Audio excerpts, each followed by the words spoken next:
YSR Congress party నాయకులపై కొందరు ప్రత్యర్థులు దాడి చేసి తీవ్రంగా గాయపరిచారని ఈ సంఘటన ఎన్టీఆర్ జిల్లా పెనుగంచిప్రోలు మండలం కొనగంచి క్రాస్ రోడ్డు వద్ద చోటు చేసుకుంది. నవాబుపేట గ్రామ మాజీ ఉప సర్పంచ్ సీనియర్ నాయకులు గింజుపల్లి శ్రీనివాస్ పై కొందరు తెలుగుదేశం పార్టీకి చెందిన వారు దాడి చేసి తీవ్రంగా గాయపరిచగా దాడిలో గింజుపల్లి శ్రీనివాస్ తో పాటు అడ్డు వచ్చిన పలువురు గాయపడడం జరిగింది. విషయం తెలుసుకున్న మాజీ ప్రభుత్వ విప్ సామినేని ఉదయభాను విజయవాడలోని సన్ రైజ్ హాస్పిటల్ కి వెళ్లి పరామర్శించి నిందితుల్ని కఠినంగా శిక్షించాలని మీడియా ముఖంగా పోలీసు వారిని డిమాండ్ చేశారు.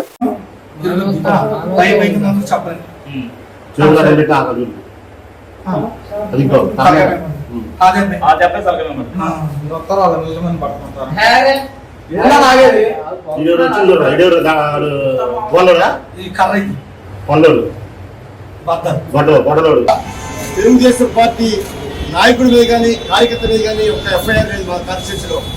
అలాంటిది 2 మాసాలుగా 15 నుండి 20 మంది వరకు దాడులు చేశారు. కూడా బైక్ మీద వెళ్తుంటే రోడ్డు మీద బైక్ మీద వెళ్తుంటే ఎలా రోడ్డు మీద తిరుగుతున్నావా, ఓడిపోయారు మీరు అని చెప్పి రోడ్డు మీద ఆపి కొట్టడం జరిగింది.